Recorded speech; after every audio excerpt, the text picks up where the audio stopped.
Mi propio hijo me abandonó en el Aeropuerto Internacional de la Ciudad de México, como si yo fuera un objeto no deseado. «Mamá, espera aquí, vamos a resolver el check-in», dijo Roberto antes de desaparecer con Juliana, su esposa. 3 horas después, entendí que no regresarían. Yo, Elena Vieira, 65 años, profesora jubilada, estaba sola con $200 en la cartera y el corazón destrozado. Lo que no sabían era que esta señora de cabello canoso estaba a punto de demostrar que la experiencia supera la crueldad. Pero antes de continuar, verifica si ya estás suscrito al canal y escribe en los comentarios: ¿desde dónde estás viendo este video? Nos encanta saber hasta dónde están llegando nuestras historias. Aquella mañana de septiembre, desperté animada. Roberto me había invitado a pasar un fin de semana familiar en la playa. «Mamá, mereces descansar. Hace tiempo que no viajamos juntos». Arreglé mi pequeña maleta y esperé ansiosamente en la puerta de casa. Cuando el coche de Roberto se estacionó, noté algo extraño en el comportamiento de él y de Juliana. Miradas intercambiadas, sonrisas contenidas, conversaciones susurradas. «¿Está todo bien?», pregunté, intentando disimular mi inquietud. «Claro, mamá, solo un poco atrasados», respondió Roberto, evitando mi mirada. En el camino hacia lo que yo pensaba que era el litoral, Juliana sugirió un cambio de planes. «Elena, estábamos pensando en darte una sorpresa. ¿Y si, en lugar de la playa, fuéramos a Cancún? Siempre quisiste conocer el Caribe mexicano, ¿no es así?». Mi corazón se aceleró. «¿Un viaje en avión?». No viajaba desde que mi marido Carlos había fallecido, 5 años atrás. «Sería maravilloso», respondí, genuinamente feliz con la idea. Fue cuando entendí por qué estábamos yendo al aeropuerto. O al menos, fue lo que pensé entender. «Mamá, espera aquí con la maleta. Vamos a hacer el check-in y volvemos enseguida», dijo Roberto, señalando un banco cerca de la entrada de la terminal. «¿No quieres que vaya contigo?», pregunté confundida. «No hace falta». «Tranquila, que lo resolvemos todo rapidísimo», respondió Juliana con una sonrisa que ahora reconozco como falsa. Se alejaron, conversando en voz baja, y algo en mi interior sonó como una alarma, pero lo ignoré. Al fin y al cabo, era mi hijo, mi único hijo. 1 hora pasó. Después, 2. En la tercera hora, una empleada del aeropuerto se acercó, al ver a una señora sola desde hacía tanto tiempo. «¿La señora está esperando a alguien?». «Mi hijo y mi nuera. Fueron a hacer el check-in», respondí, la voz ya temblorosa por la sospecha que comenzaba a corroerme por dentro. «¿Qué aerolínea?», preguntó ella, amablemente. Fue cuando me di cuenta de que ni siquiera eso sabía. No me habían dicho a dónde íbamos exactamente, qué vuelo, nada. La empleada me acompañó hasta el mostrador de información y después de varios intentos de localizar mi nombre en alguna lista de pasajeros, la dura realidad se impuso. No había ninguna reserva para Elena Vieira en ningún vuelo de aquel día. Intenté llamar a Roberto. Buzón de voz. Mensajes sin respuesta. Después de otra hora intentando contactarlos, recibí un único mensaje. «Mamá, no podíamos más. La casa es nuestra ahora. Dejamos dinero suficiente para que vuelvas al asilo». ¿Asilo? Yo no vivía en ningún asilo. Vivía en mi propia casa, comprada con el sudor del trabajo mío y de Carlos durante 35 años como profesores. La casa que, aparentemente, Roberto ahora consideraba suya. Me senté nuevamente en aquel mismo banco, con las piernas temblorosas, intentando procesar la traición. La gente pasaba apurada, arrastrando maletas, viviendo sus vidas normales mientras mi mundo se desmoronaba. Fue cuando noté un detalle. Mi bolso estaba más ligero. Mis documentos habían desaparecido. Mi identificación, mi CURP, clave única de registro de población, y más alarmante, la escritura de la casa que siempre llevaba conmigo desde la muerte de Carlos, por miedo a perderla. Allí, sola en uno de los lugares más concurridos de Ciudad de México, entendí que había sido víctima no solo de abandono, sino de un golpe meticulosamente planeado por mi propia sangre. Las lágrimas vinieron, inevitables, pero algo más fuerte nació dentro de mí: determinación. Soy profesora de historia jubilada. Pasé 40 años enseñando sobre revoluciones, resistencias y superaciones. Era hora de aplicar esas lecciones en mi propia vida. Con los $200 que dejaron conmigo, compré un boleto de autobús de vuelta a casa. Durante las 4 horas de viaje, no lloré más, planeé, porque Roberto y Juliana creían que estaban lidiando con una anciana indefensa. No tenían idea de que acababan de despertar a una guerrera que solo estaba dormida por la comodidad de la confianza familiar. Y ahora, esa guerrera estaba volviendo a casa, no para implorar por un lugar que era suyo por derecho, sino para recuperar todo lo que intentaron robar: mi dignidad, mi casa y principalmente mi independencia. Lo que no esperaban era que esta señora de 65 años hubiera guardado por precaución todas las copias de los documentos en una caja de seguridad del banco. Y más, que yo hubiera documentado cada transferencia sospechosa, cada conversación extraña, cada comportamiento inusual en los últimos meses. Roberto pensaba estar 3 pasos por delante, pero yo, silenciosamente, siempre estuve observando el tablero completo. Mi venganza no sería ruidosa ni impulsiva. Sería calculada, fría y devastadora, como las lecciones de historia que enseñé sobre los grandes estrategas. Y comenzaría exactamente en el momento en que ellos menos lo esperasen, cuando se sintieran seguros de la victoria. El autobús seguía por la carretera mientras yo miraba por la ventana, determinada. Roberto había aprendido mucho conmigo durante la vida, pero claramente no absorbió la lección más importante. Nunca subestimes a una mujer que sobrevivió a todas las tormentas que la vida le impuso. Cuando descendí del autobús aquella noche, mi ciudad parecía diferente. O tal vez era yo quien estaba diferente. No fui a casa inmediatamente. Sabía que Roberto y Juliana estarían allí, saboreando su aparente victoria. En lugar de eso, me dirigí al único lugar donde sabía que encontraría ayuda incondicional: la casa de Margarida, mi amiga de 40 años y ex colega de profesión.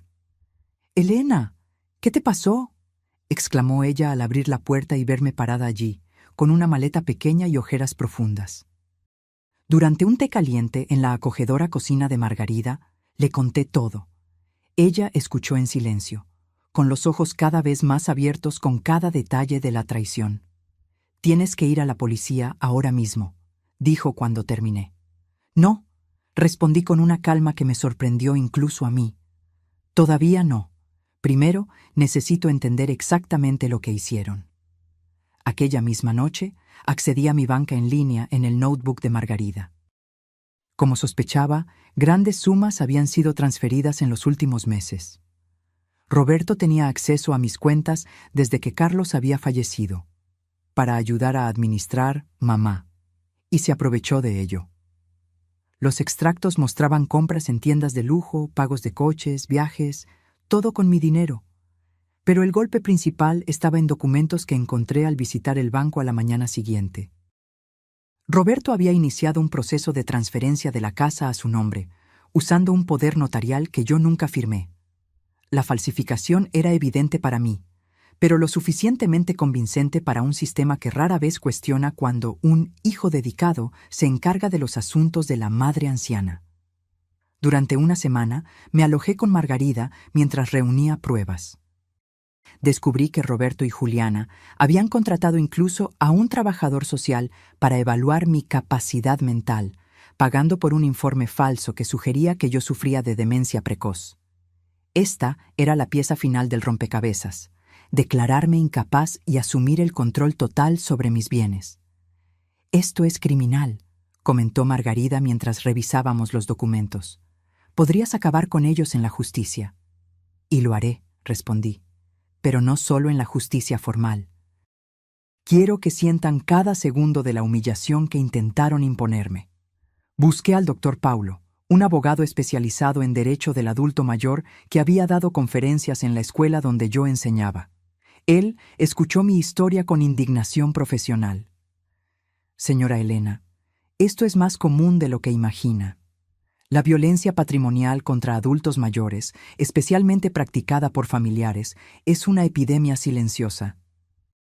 Me explicó todas las medidas legales que podríamos tomar, pero también advirtió: el proceso legal puede ser lento. Mientras tanto, ellos continuarán en su casa usando sus recursos. Tengo un plan para eso también, respondí sorprendiéndolo. En los días siguientes, monté mi estrategia. Primero, con la ayuda del doctor Paulo, hicimos una denuncia policial por robo de documentos y falsedad ideológica. Después, conseguimos una orden judicial urgente para bloquear cualquier transacción que involucrara mis bienes. Pero yo sabía que eso no sería suficiente para golpearlos donde realmente importaba, en el orgullo. Roberto siempre fue extremadamente preocupado por su imagen social. Graduado en administración, construyó una carrera como gerente en una empresa respetada, cultivando cuidadosamente la reputación de hombre íntegro y dedicado a la familia. Juliana, por su parte, era activa en grupos de caridad de la iglesia local, siempre publicando en redes sociales sobre valores familiares y cuidado de los ancianos. La hipocresía de ellos sería su propia ruina. Comencé a frecuentar los mismos lugares que ellos: el supermercado donde Juliana hacía las compras, el café cerca del trabajo de Roberto, incluso la iglesia que frecuentaban los domingos. No los abordaba directamente. Solo me hacía visible, descuidada, visiblemente confusa, exactamente la imagen que querían construir de mí. La gente comenzó a notarlo. «Elena, ¿cuánto tiempo? Pensé que estabas viajando, como Roberto comentó», dijo la cajera del supermercado. «¿Viajando? No. Estoy viviendo con una amiga porque mi hijo me quitó la casa», respondí con aire ingenuo. Conversaciones como esta se multiplicaron por la pequeña ciudad. Cuando alguien me preguntaba directamente, yo respondía con hechos simples, sin acusaciones directas. «Fui abandonada en el aeropuerto». «No, no sé por qué». «Sí, mis documentos desaparecieron». «No, no puedo volver a mi casa ahora». En 2 semanas, los primeros resultados aparecieron. Roberto me llamó, furioso. «¿Qué historia es esa que estás esparciendo por la ciudad?» «¿Qué historia, hijo? Solo estoy viviendo mi vida». «La gente está haciendo preguntas en el trabajo». «El pastor me llamó para hablar. Tienes que parar con esto». «¿Parar con qué? ¿De existir? ¿No fue eso lo que quisiste cuando me dejaste en el aeropuerto?» Él colgó abruptamente. 2 días después, Juliana apareció en la casa de Margarida. «Elena, esto tiene que parar», dijo sin saludar. «Estás arruinando nuestra reputación». «Qué interesante», respondí tranquilamente. «Te preocupa más tu reputación que el hecho de que abandonaron a una señora de 65 años en un aeropuerto sin documentos». «¡Fue idea de Roberto!», exclamó ella, revelando la primera grieta en la pareja. «Yo dije que era exagerado, que bastaba con la transferencia de la casa». «¿Entonces admites la transferencia fraudulenta?». Su rostro palideció al darse cuenta del error. «No fue exactamente así». «Fue exactamente así, Juliana. Y tengo pruebas suficientes para mostrar eso a cualquier juez, o pastor, o a tus amigos en la caridad». Ella se fue apresuradamente, pero yo sabía que la semilla de la discordia estaba plantada. El plan estaba funcionando. La tercera fase de mi estrategia involucró a mis exalumnos. Como profesora durante 4 décadas, yo había educado a generaciones en la ciudad. Muchos ocupaban ahora posiciones influyentes. Había periodistas, abogados, funcionarios públicos y empresarios. Organicé un café para matar las nostalgias en la casa de Margarida. 20 exalumnos asistieron, ansiosos por volver a ver a la querida profesora. Entre pasteles y recuerdos, compartí naturalmente mi situación. «No quiero perjudicar a mi hijo», expliqué con lágrimas genuinas. «Solo quiero entender por qué sucedió esto y recuperar lo que es mío por derecho». El efecto fue inmediato. Claudia, editora del periódico local, pidió hacer un reportaje sobre violencia patrimonial contra adultos mayores. Marcos, gerente del banco donde Roberto tenía cuenta, se ofreció a verificar irregularidades. Teresa, trabajadora social legítima, prometió hacer un informe verdadero sobre mi capacidad mental. La red de apoyo que construí durante toda la vida estaba ahora movilizándose a mi alrededor, no por venganza, sino por justicia. Y por primera vez desde el abandono en el aeropuerto, sentí que no estaba sola en esta batalla. A la mañana siguiente, recibí una llamada inesperada. Era Marta, suegra de Roberto y madre de Juliana. Elena, necesito verte. Hay cosas que necesitas saber. El encuentro con Marta fue revelador. Nos reunimos en una pequeña cafetería en el centro de la ciudad, lejos de las miradas curiosas de los conocidos de Roberto y Juliana. Nunca aprobé lo que planearon, comenzó ella, con las manos temblando al sostener la taza de café. Juliana me contó todo hace algunos meses, creyendo que yo la apoyaría. ¿Cómo podría apoyar algo tan cruel? Marta entonces desenrolló una historia que, aunque dolorosa, finalmente tenía sentido. Roberto estaba endeudado. Inversiones arriesgadas, un estilo de vida más allá de sus posibilidades, tarjetas de crédito al límite. La solución más fácil, en su mente, era mi casa, valorada en más de $800,000 y sin hipoteca. El plan inicial era convencerte de vender y vivir con ellos, explicó Marta. Cuando se dieron cuenta de que nunca estarías de acuerdo, decidieron algo más, drástico. ¿Por qué no me contaste antes? Intenté disuadirlos, lo juro. Cuando supe que realmente iban a seguir con eso, te llamé aquella mañana, pero Roberto contestó tu celular. Dijo que estaban saliendo a dar un paseo y que tú llamarías después. Sentí un escalofrío al recordar que, de hecho, no encontré mi celular aquella mañana. Roberto dijo que yo debía haberlo dejado en casa y que no había tiempo para buscar. Después de que supe lo que pasó, me enfermé de preocupación. Pero tenía miedo de involucrarme más, de empeorar las cosas. Cuando vi el reportaje en el periódico de ayer, supe que necesitaba hablar contigo. El reportaje que Claudia escribió, aunque sin citar nombres, describía claramente un caso de violencia patrimonial contra una respetada educadora local. La comunidad estaba indignada. Juliana está destrozada, continuó Marta. Están peleando constantemente. Roberto la culpa por haber hablado conmigo. Ella lo culpa a él por toda la idea. Pero lo peor es lo que hicieron con la casa.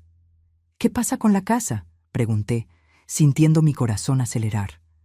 Ya gastaron casi todo el dinero de la hipoteca que hicieron. ¿Hipoteca? Pero la transferencia aún no ha concluido. Usaron documentos falsos, Elena. Un esquema complicado con un notario deshonesto de otra ciudad. Consiguieron una hipoteca de $500,000 contra la propiedad. Sentí la sangre helarse. No solo habían intentado robar mi casa, ya la habían comprometido financieramente. El doctor Paulo me había advertido sobre esa posibilidad, pero no imaginé que conseguirían actuar tan rápido. ¿Dónde está el dinero ahora? Parte fue para pagar deudas, parte para un coche nuevo para Roberto, parte para reformas en la casa, tu casa. El resto, sinceramente, no sé. Salí de aquel encuentro con una mezcla de shock y determinación renovada. Llamé inmediatamente al doctor Paulo. Necesitamos actuar ahora, dijo él después de escuchar la nueva información. Vamos al juez hoy mismo con una solicitud de búsqueda y embargo. Tenemos pruebas suficientes de fraude documentado. Las siguientes 24 horas fueron un torbellino. El juez, sensibilizado con el caso e impresionado con la cantidad de pruebas que habíamos reunido, emitió no solo la orden de búsqueda y embargo, sino también un mandato de desalojo de emergencia contra Roberto y Juliana. No es común en casos familiares, explicó el doctor Paulo, pero el juez entendió que hay riesgo de dilapidación completa del patrimonio y daños irreparables. A la mañana siguiente, acompañada por oficiales de justicia, policías, el doctor Paulo y, por mi insistencia, Margarida, llegué a la puerta de mi propia casa, un lugar donde viví por 35 años, pero del cual estaba exiliada hacía casi un mes. Roberto abrió la puerta todavía en pijama, con los ojos hinchados de quien no dormía bien hacía días. Su rostro pasó de la sorpresa al shock cuando vio al grupo detrás de mí. «Mamá, ¿qué significa esto?». El oficial de justicia dio un paso adelante. «Señor Roberto Vieira, estamos aquí para ejecutar una orden judicial de desalojo y búsqueda y embargo. Ustedes tienen 2 horas para reunir pertenencias personales y dejar el inmueble». «Esto es un absurdo», gritó él con el rostro rojo de rabia. «Esta casa es mía». «Me temo que no, señor», respondió el oficial tranquilamente, entregándole los papeles. Todos los documentos de transferencia fueron considerados fraudulentos por el juez. La propiedad pertenece legalmente a la señora Elena Vieira. Juliana apareció detrás de él, pálida. «Roberto, ¿qué está pasando?». «Tu madre nos delató, eso es lo que pasó», acusó él. «¿Mi madre? ¿Qué tiene ella que ver con esto?». Mientras ellos discutían, entré en mi casa. El impacto fue inmediato. Nada estaba como lo dejé. Los muebles antiguos que tanto amaba habían desaparecido, sustituidos por piezas modernas e impersonales. Las paredes amarillas que Carlos y yo pintamos juntos ahora estaban grises.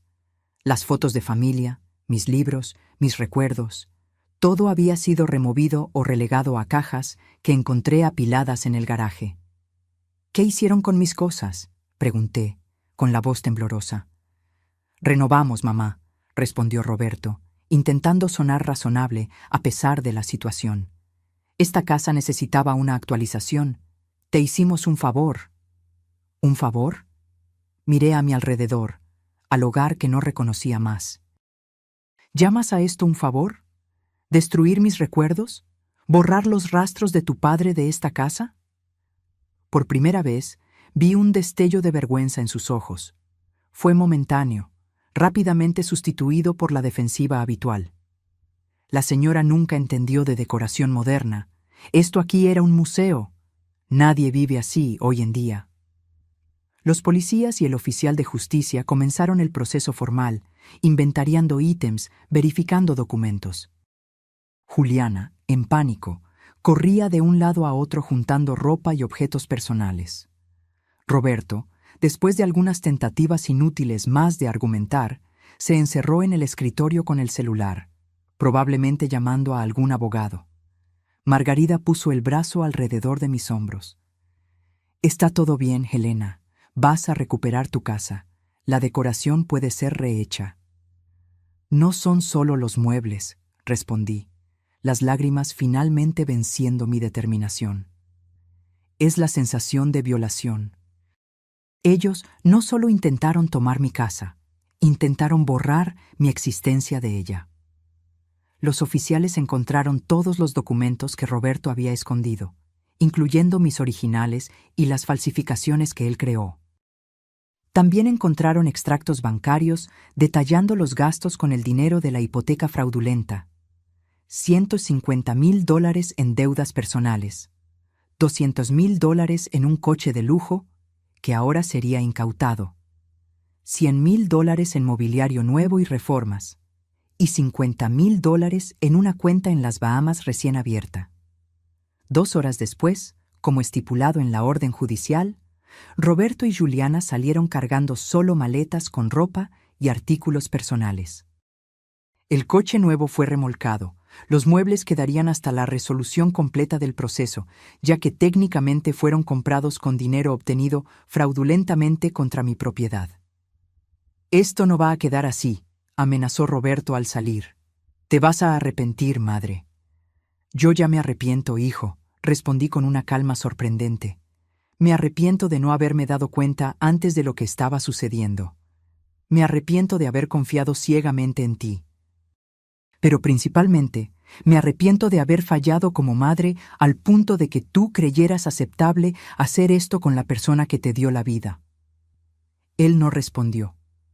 Con una última mirada de desprecio, entró en el taxi donde Juliana ya lo esperaba, llorando.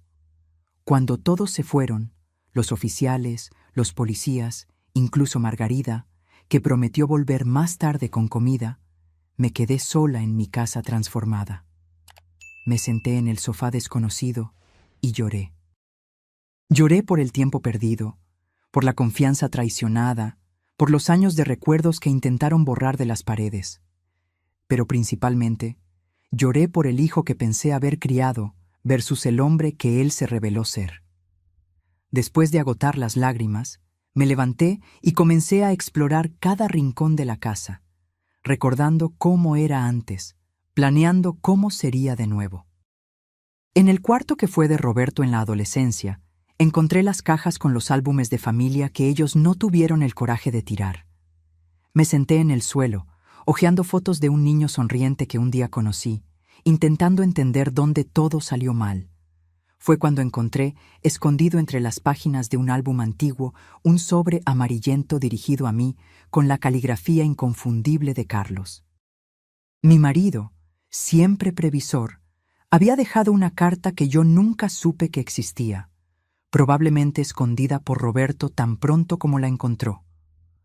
Con manos temblorosas, abrí el sobre y comencé a leer palabras escritas 5 años atrás, pero que parecían dolorosamente proféticas para el momento actual. Mi querida Elena, si estás leyendo esta carta, significa que ya partí y que algo serio sucedió para que la encuentres. Espero que haya sido por casualidad, durante una limpieza nostálgica y no por necesidad. Pero conozco a nuestro hijo mejor de lo que piensas y temo que un día esta carta pueda ser necesaria. Roberto siempre fue ambicioso desde niño. ¿Recuerdas cómo contaba las monedas de la alcancía todas las noches? ¿Cómo se quedaba fascinado con las casas grandes cuando pasábamos en coche por los barrios ricos? Al principio, nos parecía admirable, un niño con visión, determinación. Pero a lo largo de los años vi algo que tú, con tu corazón de madre, tal vez te has negado a ver. La ambición de él no tenía límites éticos. Las pequeñas señales estaban allí. El dinero que desaparecía de tu cartera. Las mentiras sobre las notas en la escuela. La manera como trataba a los compañeros menos favorecidos.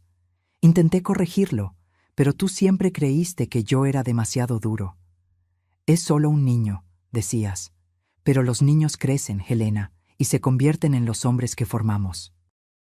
En los últimos años, Roberto me buscó varias veces para discutir planeación sucesoria, como él llamaba. Quería saber exactamente el valor de la casa, de los ahorros, de las pólizas de seguro. Al principio, creí que era preocupación legítima por nuestro bienestar. Después, me di cuenta de que era cálculo. Por eso tomé algunas precauciones que tú no sabes. Primero, registré todo exclusivamente a tu nombre después de mi jubilación. La casa, el coche, los ahorros, todo está registrado solo como tuyo, no como nuestro. Esto impide que la mitad vaya automáticamente a Roberto como herencia mía. Segundo, abrí una cuenta a tu nombre en el Banco de la Seguridad, sucursal central, que Roberto desconoce. Transferí allí una cantidad significativa, no todo, pues eso despertaría sospechas, pero lo suficiente para garantizar tu independencia en caso de que algo suceda. La contraseña es nuestro aniversario de bodas, seguido por el código que usábamos en la puerta de la sala de profesores. ¿Recuerdas? Tercero, y tal vez más importante, contraté discretamente al doctor Paulo Méndez para ser tu abogado en caso de necesidad. Él tiene copias de todos los documentos importantes e instrucciones para ayudarte si Roberto intenta algo. El número de él está grabado en aquel llavero de madera que te di en nuestro último aniversario. No es solo decorativo. Elena, sé que te estás preguntando por qué nunca te conté sobre estas sospechas. La verdad es que no estaba seguro, y la idea de envenenar tu relación con nuestro único hijo me parecía demasiado cruel. Tal vez estoy equivocado. Tal vez Roberto sea exactamente el hijo amoroso que tú crees que es, y esta carta nunca sea necesaria. Recé para que así fuera. Pero si estás leyendo esto en un momento de crisis, debes saber que no estás sola. Siempre fuiste más fuerte de lo que piensas, Elena. Fuiste tú quien enfrentó a la dirección de la escuela cuando intentaron censurar tus materiales sobre la dictadura. Fuiste tú quien organizó la huelga del 89 que garantizó nuestros derechos. Fuiste tú quien educó a generaciones de jóvenes a pensar críticamente. Usa esa fuerza ahora. No permitas que el dolor o la traición te definan. Lucha por lo que es tuyo, pero no pierdas tu esencia en el proceso. La venganza puede parecer dulce, pero la justicia verdadera es más satisfactoria y te permitirá dormir en paz. Y recuerda siempre, nuestro valor no está en la casa o en los ahorros. Está en las vidas que tocamos, en los alumnos que inspiramos, en el amor que compartimos. Eso nadie puede robártelo. Con todo mi amor, hoy y siempre, Carlos. Las lágrimas corrían por mi rostro mientras doblaba cuidadosamente la carta. Carlos, incluso ausente desde hacía 5 años, todavía cuidaba de mí. Todavía me protegía. Y más importante, me recordaba quién era yo realmente. Sequé las lágrimas y tomé el llavero de madera que usaba desde que Carlos me lo dio, pero nunca había examinado con atención. Girándolo en mis manos, noté una pequeña protuberancia. La presioné y un compartimento secreto se abrió, revelando un pequeño papel con un número de teléfono, exactamente el mismo de la tarjeta que el doctor Paulo me había dado semanas atrás. Carlos había previsto todo. ¿Y aquella cuenta bancaria desconocida? ¿Seguiría existiendo? Con las manos temblando, marqué el número del Banco de la Seguridad. Me gustaría verificar una cuenta a mi nombre, Elena Vieira. La cuenta habría sido abierta hace aproximadamente 5 años por mi difunto marido, Carlos Vieira. Después de algunas verificaciones de seguridad, la asistente confirmó: «Sí, señora Elena, la cuenta está activa y tiene un saldo actual de $387,942,153, con los intereses acumulados». Casi dejo caer el teléfono. Carlos no solo había previsto los problemas, me había dado los medios para resolverlos. Con ese dinero podría restaurar la casa, recuperar muebles similares a los que perdí, y todavía me sobraría para vivir cómodamente durante años. Aquella noche dormí en el cuarto de huéspedes, ya que mi cuarto había sido completamente remodelado con una cama extraña y decoración impersonal. Pero, por primera vez en semanas, dormí profundamente, con la carta de Carlos bajo la almohada y un plan claro para el futuro. A la mañana siguiente, comencé la reconstrucción. Llamé al doctor Paulo para informarle sobre la cuenta secreta y discutir los próximos pasos legales. La hipoteca fraudulenta sería impugnada, y aunque el proceso podría tardar, las posibilidades eran buenas, considerando las pruebas contundentes de fraude. El banco que concedió la hipoteca tendrá que asumir la pérdida, explicó el doctor Paulo. No realizaron la debida diligencia al verificar los documentos. La casa permanecerá tuya, sin deudas. Enseguida llamé a Margarida y a otras amigas profesoras. En pocas horas, ellas organizaron un voluntariado de limpieza y reorganización. Más de 10 excolegas aparecieron, trayendo comida, productos de limpieza y algo aún más valioso: solidaridad. «Vamos a limpiar esa energía negativa de tu casa, Elena», dijo Lourdes, mi amiga de 30 años, abriendo todas las ventanas. Mientras las mujeres trabajaban, les conté sobre la carta de Carlos. No había vergüenza en compartir la historia ahora. La ciudad entera ya sabía sobre el golpe de Roberto a través del reportaje del periódico. «Carlos siempre fue un hombre prudente», comentó Ivone, que también había conocido a mi marido. «Siempre decía que esperaba lo mejor de las personas, pero se preparaba para lo peor». «Quisiera que él estuviera aquí», confesé, sintiendo su falta con renovada intensidad. «Él está, querida», respondió Lourdes, señalando mi corazón. Y por la carta, parece que nunca se fue realmente. Durante las semanas siguientes me dediqué a recuperar mi casa. No podría restaurarla exactamente como era. Algunos objetos eran irreemplazables, como el sillón donde Carlos leía el periódico o el reloj de pared que ganamos de regalo de bodas. Pero podía crear un nuevo hogar que honrara el pasado mientras miraba hacia el futuro. Contraté a un carpintero para recrear la mesa del comedor, lo más parecida posible a la original. Compré nuevas estanterías para mis libros, que afortunadamente estaban solo empacados y no destruidos. Recuperé algunas piezas antiguas en la tienda de antigüedades de la ciudad y complementé con muebles nuevos que realmente me gustaban, no los que Roberto y Juliana habían elegido. El caso en la justicia avanzaba. La investigación reveló que el esquema era aún más complejo de lo que imaginábamos. El notario deshonesto había facilitado transferencias fraudulentas en al menos 6 otros casos, todos involucrando a adultos mayores. La historia acabó en los periódicos regionales e incluso en un programa de televisión sobre crímenes financieros. Roberto y Juliana estaban enfrentando no solo un proceso civil, sino también acusaciones criminales. Marta me informaba ocasionalmente sobre la situación de ellos. Vivían separados ahora, cada uno culpando al otro por el fracaso del plan. Roberto había perdido el empleo debido al escándalo, y Juliana estaba siendo evitada por los círculos sociales que tanto valoraba. 3 meses después de recuperar mi casa, recibí una llamada inesperada. «Mamá, soy yo». La voz de Roberto sonó extraña, derrotada. Mi corazón se aceleró, pero mantuve la calma. «Hola, Roberto. Necesito verte, por favor». «¿Por qué?» «Tengo una audiencia mañana. Puedo recibir 5 años de prisión». Entonces era eso. Él no estaba arrepentido, estaba desesperado. «¿Y qué esperas que yo haga?» «Si retiraras las acusaciones, si dijeras que fue todo un malentendido». «No puedo hacer eso, Roberto. No fue un malentendido». Silencio en la línea. Luego, «Por el amor de Dios, madre, soy tu hijo. ¿Vas a dejar que tu único hijo vaya a la cárcel?» La pregunta flotó en el aire por algunos instantes. Casi cedí. El instinto maternal es poderoso. Pero entonces recordé la carta de Carlos, la premeditación de Roberto, el aeropuerto, los 3 meses de angustia y humillación. ¿Pensaste en eso cuando me abandonaste en el aeropuerto?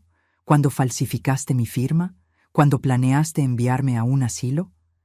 Yo no estaba pensando bien. Estábamos endeudados, desesperados. ¿Y cuál sería tu solución si yo no hubiera descubierto? ¿Dejarme en la calle? ¿O peor? Él no respondió, lo que fue respuesta suficiente. Roberto, tú elegiste este camino. Ahora tienes que enfrentar las consecuencias. ¿Entonces es así? ¿Sin perdón, sin segunda oportunidad? Respiré hondo antes de responder. El perdón es una jornada, no un evento. Tal vez un día consiga perdonarte completamente. Pero la confianza es diferente. Necesita ser reconquistada con acciones, no con palabras desesperadas cuando estás acorralado. ¿Qué quieres que haga?, preguntó, la voz ahora embargada. Quiero que asumas responsabilidad por lo que hiciste. Enfrenta las consecuencias legales. Reflexiona sobre tus elecciones. Y cuando estés realmente listo para una reconciliación auténtica, no por necesidad, sino por verdadero arrepentimiento, entonces podemos hablar de nuevo. Colgué el teléfono con manos temblorosas, lágrimas silenciosas escurriendo por mi rostro. A pesar de todo, él todavía era mi hijo, el niño que cargué por 9 meses, que enseñé a andar, a leer, a soñar. Dolía profundamente negarle lo que pedía. Pero sería aún más doloroso permitir que escapara de las consecuencias de sus acciones sin arrepentimiento real. Eso solo reforzaría que el comportamiento era aceptable. En la semana siguiente, acompañada por el doctor Paulo, asistí a la audiencia. Roberto me vio. Nuestras miradas se cruzaron brevemente antes de que él desviara la suya, avergonzado. Aceptó un acuerdo con la fiscalía. 2 años de prisión con posibilidad de régimen semiabierto después de 8 meses, restitución financiera completa y servicio comunitario después de la liberación. Juliana recibió una sentencia suspendida con servicio comunitario obligatorio, ya que las pruebas sugerían que, aunque cómplice, ella había sido menos activa en la planeación. Marta me agradeció por no pedir pena máxima para su hija. Ella se equivocó gravemente, pero creo que aprendió la lección. 6 meses pasaron. Mi casa estaba completamente restaurada, no como copia exacta de lo que fue, sino como un nuevo hogar que reflejaba tanto mis recuerdos como mi nueva realidad. volví a dar clases como voluntaria en un proyecto para alfabetización de adultos mayores. Encontré propósito en ayudar a personas que, como yo, frecuentemente son subestimadas por la sociedad. Una tarde, recibiendo a mis alumnos para un té conmemorativo al final del semestre, oí el timbre. Era Marta. «Helena, disculpa aparecer sin avisar. Roberto me pidió que te entregara esto». Me extendió un sobre simple con mi nombre escrito en la letra inconfundible de mi hijo. Le agradecí y lo guardé para leer después de que mis invitados se fueran. Por la noche, sola en el balcón que había reformado con colores vibrantes, una elección que el antiguo Roberto habría criticado como cosa de vieja, abrí el sobre. La carta de Roberto era extensa, escrita a mano en varias páginas. Diferente de las comunicaciones rápidas y digitales que él siempre prefirió, el esfuerzo de escribir manualmente ya indicaba un cambio. «Mamá, escribo esta carta desde el lugar más improbable, una celda de prisión que comparto con otros 3 hombres. Nunca imaginé estar aquí, pero tal vez este sea exactamente el lugar donde yo necesitaba estar para finalmente ver la verdad. En los primeros meses, culpé a todos menos a mí mismo. Culpé a Juliana por no haber sido lo suficientemente discreta. Culpé al notario por no haber hecho documentos más convincentes. Culpé a la señora por haber sido demasiado lista para una anciana. Sí, llegué a ese nivel de distorsión. Entonces, durante una sesión de terapia obligatoria, parte de mi sentencia, el psicólogo me hizo una pregunta simple. ¿Qué hizo tu madre para merecer lo que tú planeaste para ella? Me quedé en silencio por mucho tiempo, buscando justificaciones. La señora era terca con el dinero. No entendía nuestras necesidades modernas. Estaba demasiado apegada a aquella casa antigua. Pero cuanto más intentaba justificar, más vacías sonaban mis excusas. La verdad, que estoy finalmente listo para admitir, es que la señora no hizo nada para merecer mi traición. Por el contrario, dedicó su vida a darme educación, amor, oportunidades. Sacrificó sus propios sueños para que yo pudiera realizar los míos. ¿Y cómo retribuí? Con avaricia, manipulación y crueldad. El psicólogo me ayudó a entender que mi comportamiento no comenzó de la nada. Siempre estuve obsesionado por el estatus, por las apariencias.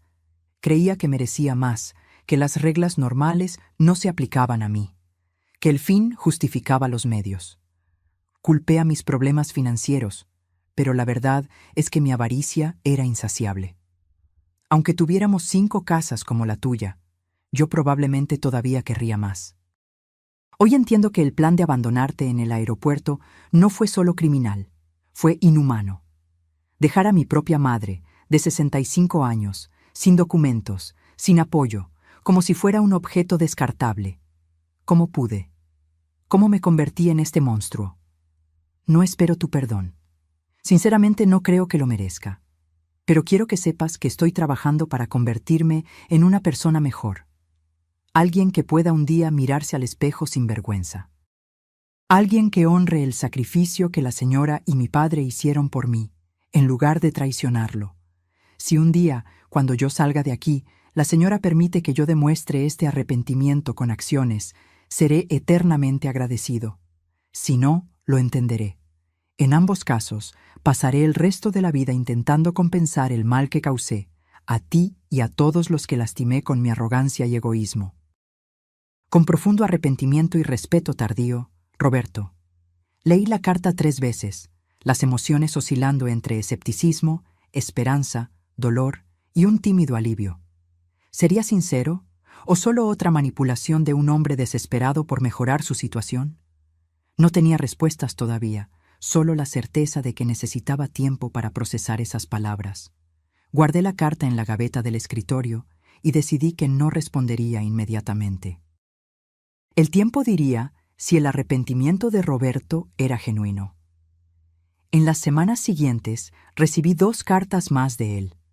No mencionaban perdón o peticiones, solo compartían reflexiones sobre su infancia, recuerdos de momentos familiares y observaciones sobre su proceso terapéutico en la prisión. Parecía estar realmente haciendo un trabajo interno, aunque fuera imposible tener certeza a distancia. Después de 3 meses de correspondencia unilateral, decidí responder. Mi carta fue breve. Roberto, recibí tus cartas. No puedo decir que estoy lista para perdonar completamente, pero reconozco tus esfuerzos para reflexionar sobre tus acciones. Eso es un comienzo. Me preguntas sobre mi día a día. Retomé la enseñanza como voluntaria. Estoy ayudando a adultos mayores a aprender a leer y escribir. Es gratificante ver a personas de mi edad o mayores descubriendo nuevos mundos a través de las palabras. La casa está diferente ahora. No intenté recrear exactamente lo que era antes. Algunas cosas, cuando se rompen, no vuelven a la forma original. Pero creamos algo nuevo a partir de los fragmentos. Encontré la carta que tu padre dejó para mí.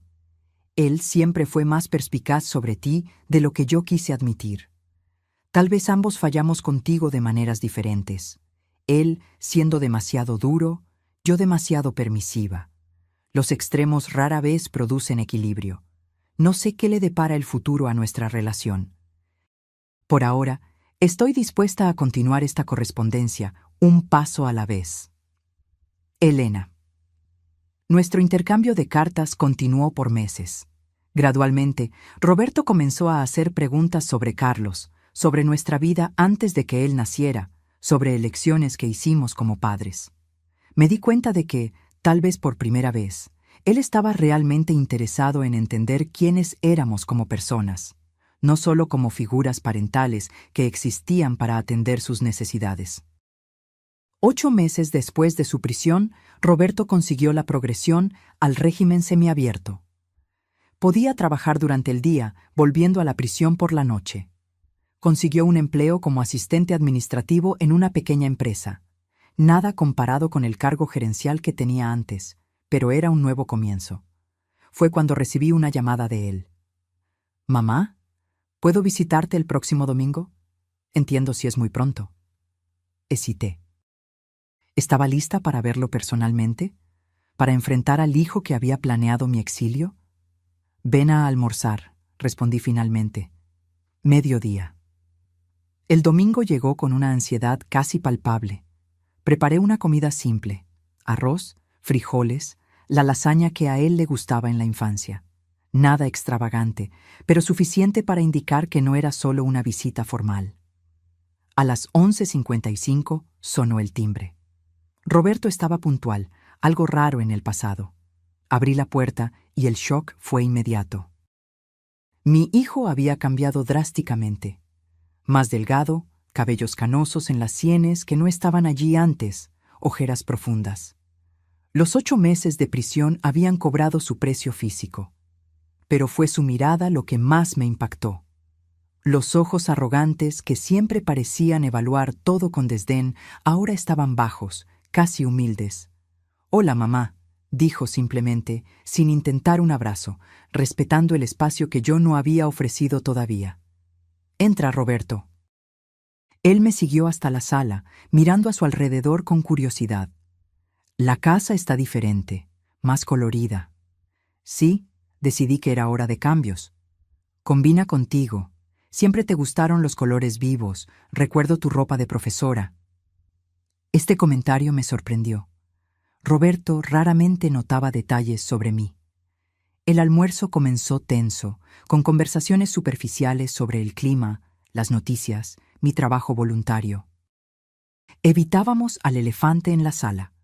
Todo lo que había sucedido, todo lo que todavía necesitábamos procesar. Fue Roberto quien finalmente rompió la barrera. «Mamá, sé que las palabras no son suficientes, pero necesito decirte personalmente. Lo siento mucho, profunda, verdaderamente arrepentido». Puse los cubiertos en la mesa, observándolo atentamente. «¿Por qué, Roberto?» Es lo que nunca entendí. ¿Por qué llegar a tal extremo? Podrías haber pedido ayuda financiera. Podrías haber sido honesto sobre tus dificultades. Él respiró hondo, los ojos fijos en la comida que apenas había tocado. No fue solo por dinero, aunque me convencí de eso en la época. Fue orgullo, vergüenza. No conseguía admitir que había fracasado financieramente, que había tomado malas decisiones. Era más fácil tomar lo que creía que merecía que admitir que no lo merecía. ¿Y eso justificaba abandonarme como basura? Nada lo justifica, respondió inmediatamente. Absolutamente nada. Me convertí en un monstruo, mamá. Construí una fortaleza de justificaciones. Me convencí de que estaba haciendo lo necesario, que en el fondo la señora estaría bien, que tal vez sería incluso mejor para ti estar en un lugar adecuado para tu edad. Un asilo. Sí, me mentí a mí mismo que sería un lugar bueno, confortable. Pero la verdad es que ni siquiera investigué lugares. No me importó realmente tu bienestar. Solo quería tu dinero y tu casa. La honestidad brutal me tomó desprevenida. No había más excusas, solo la verdad cruda. ¿Qué cambió, Roberto? ¿Cómo sé que esto no es solo otro plan, otra manipulación? Él levantó los ojos, encontrando los míos por primera vez. No puedes saberlo con certeza. Yo mismo estoy aprendiendo a confiar en ese cambio. Todo lo que puedo ofrecer son acciones consistentes a lo largo del tiempo, no promesas vacías. Nos quedamos en silencio por algunos minutos, cada uno absorbiendo el peso de aquella conversación. ¿Qué pasó con Juliana?, pregunté finalmente, cambiando ligeramente el tema. Nos divorciamos. Ella volvió a la casa de su madre permanentemente. Está haciendo terapia también. ¿Y tu futuro? ¿Tienes planes? Estoy reconstruyendo desde cero.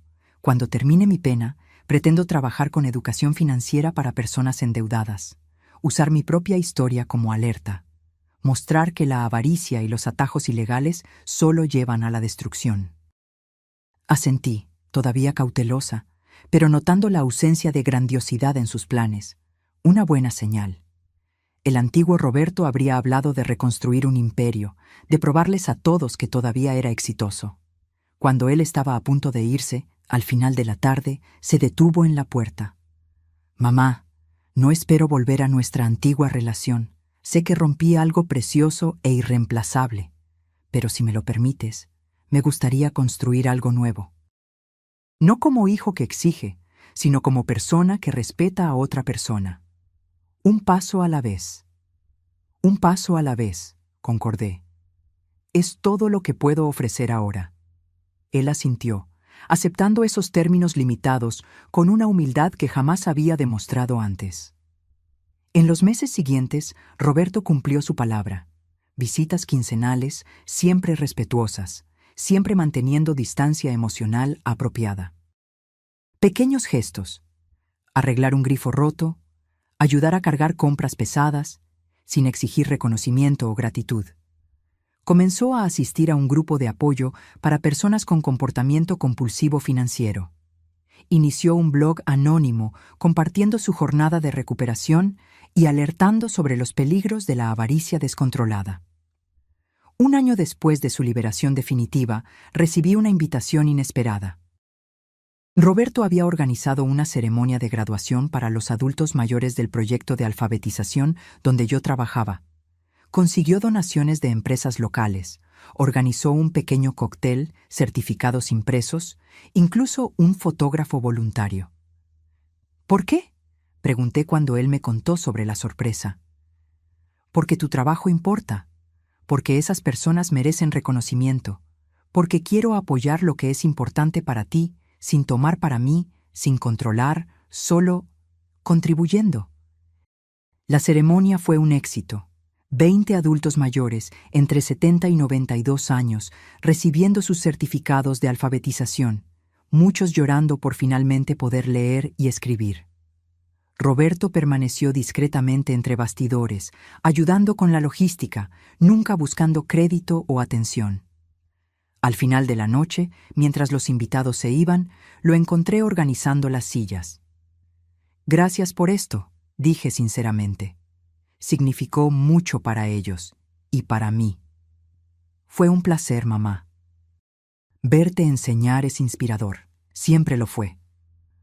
Una pequeña chispa de reconexión genuina se encendió entre nosotros en aquel momento. No perdón completo, no confianza irrestricta.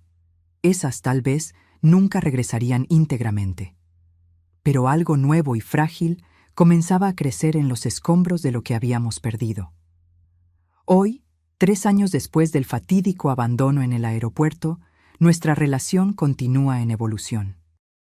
Roberto vive en un apartamento modesto, trabaja en una ONG de educación financiera y mantiene una vida simple. No intentamos fingir que el pasado no sucedió. Él está siempre presente, como una cicatriz que ocasionalmente duele cuando el tiempo cambia. Pero aprendimos a construir algo alrededor de esa cicatriz. No una relación madre-hijo tradicional, sino una conexión entre dos personas adultas que reconocen tanto el daño como la posibilidad de cura. En cuanto a mí, aquella señora abandonada en el aeropuerto con $200 en la cartera ya no existe. En su lugar está una mujer de 68 años que descubrió su propia fuerza, que reconstruyó su vida en sus propios términos, que aprendió que incluso en las mayores traiciones pueden existir semillas de transformación. Mi casa ahora es verdaderamente mía, no solo legalmente, sino espiritualmente. Cada rincón refleja mis elecciones, mis gustos, mis historias. Las fotografías de Carlos continúan en las paredes, pero también hay nuevos cuadros, de viajes que hice sola, de celebraciones con mis alumnos adultos mayores, de momentos que representan mi independencia reconquistada. Y en la mesa de noche guardo 2 cartas. Una de Carlos, recordándome que siempre fui más fuerte de lo que pensé. Y una de Roberto, un recordatorio de que incluso las relaciones más dañadas pueden encontrar nuevos caminos, si hay coraje para enfrentar la verdad y persistencia para reconstruir ladrillo a ladrillo. La traición nunca desaparece completamente, se vuelve parte de la historia, un capítulo doloroso pero instructivo. Y tal vez sea esa la mayor lección que aprendí. Nuestro valor no está en nunca caer, sino en cómo nos levantamos después de la caída. No está en nunca ser traicionados, sino en cómo reconstruimos nuestra dignidad a pesar de la traición. Ahora, si te gustó esta historia, haz clic en suscribirse y dime en los comentarios, ¿qué parte te dejó boquiabierto? Y no olvides hacerte miembro para tener acceso a videos exclusivos que no publico aquí. Te espero allí.